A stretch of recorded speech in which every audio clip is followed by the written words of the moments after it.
যৌথ পরিবারে কেবল মাত্র ভাইদের আয়ের টাকা দিয়ে জমি ক্রয় করে পিতার নামে রেজিস্ট্রি হলে উক্ত জমির ভাগ বোনদের দেওয়া জায়েজ হবে কিনা।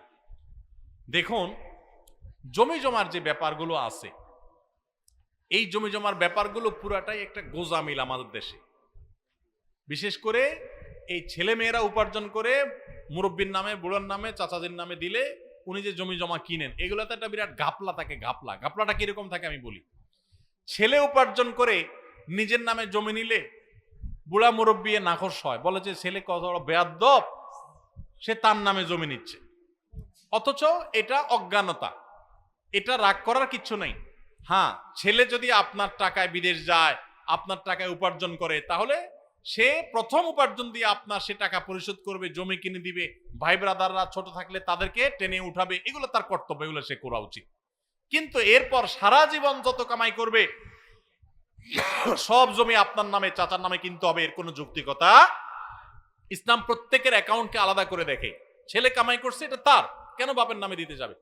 এখন বাপে মনে কষ্ট পায় তার নামে না নিলে, তো ছেলেও মনে করে ঠিক আছে আমার জমি, বাপ খুশি থাকুক, বাপের নাম দিলাম।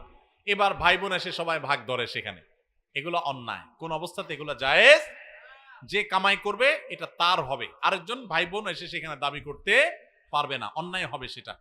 মুরব্বীরা অনেকে আছেন দাড়ি পাকা, মাশাআল্লাহ, সেজদা দিতে দিতে কপালে দাগও পড়ে গেছে, শুধুমাত্র এই জমি জমা নিয়ে ছেলে মেয়ের মধ্যে ভেজাল লাগাইয়া জাহান্নামে যাইতে হবে আপনাদের, আর কিছু লাগবে না।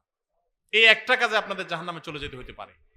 সাবধান থাকেন, আলেমদের কাছে জেনে নেবেন যে এই সম্পদে আমার ছেলে মেয়ের কার কি হক আছে। একটা ছেলে সারা জীবন কামাই করে জমি জমা করছে, আর বাকিগুলো টোটো কোম্পানির ম্যানেজারি করে রাস্তা রাস্তায় ঘুরে বেড়াইছে, চার দোকানে আড্ডা দিয়ে বেড়াইছে, ওইগুলোর আয়সা জমির ভাগ দিয়ে দিবেন, সবাই আয়সা মুছে তাও দিয়ে সব ভাগযোগ করে নিয়ে যাবে, আর ওই ছেলে সারা জীবন কামাই করতে থাকবে। এটা জুলুম।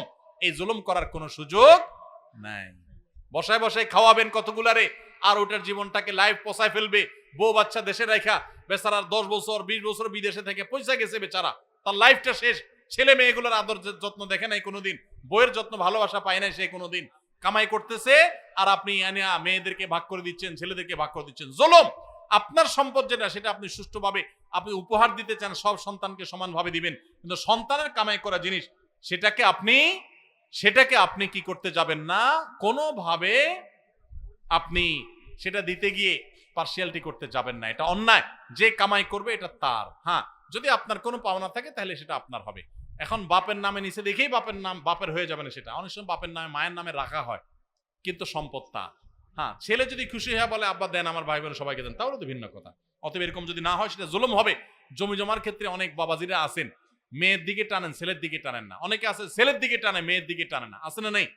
অনেকে আছে ছোট ছেলের দিকে টানে, বড়গুলোর দিকে টানে না। অনেকে আছে বড়টার দিকে টানে, ছোটটার দিকে টানে না। এই যে জুলুম করতেছেন, আল্লাহ নবী সাল্লাল্লাহু আলাইহি সাল্লাম বলেছেন ইত্তাকুল্লাহ, তোমরা আল্লাহকে ভয় করো, ওয়াদিলু বাইনা আওলাদিকুম, এবং তোমাদের সন্তানদের মধ্যে সমতা বজায় রাখো, সন্তানদের প্রতি কোন প্রকার জুলুম করবা না। আল্লাহ আমাদের সবাইকে এই ধরনের অন্যায় অনাচার থেকে বেঁচে থাকার তৌফিক দান করুন, বলুন আমিন। জাযাকুমুল্লাহু খাইরা।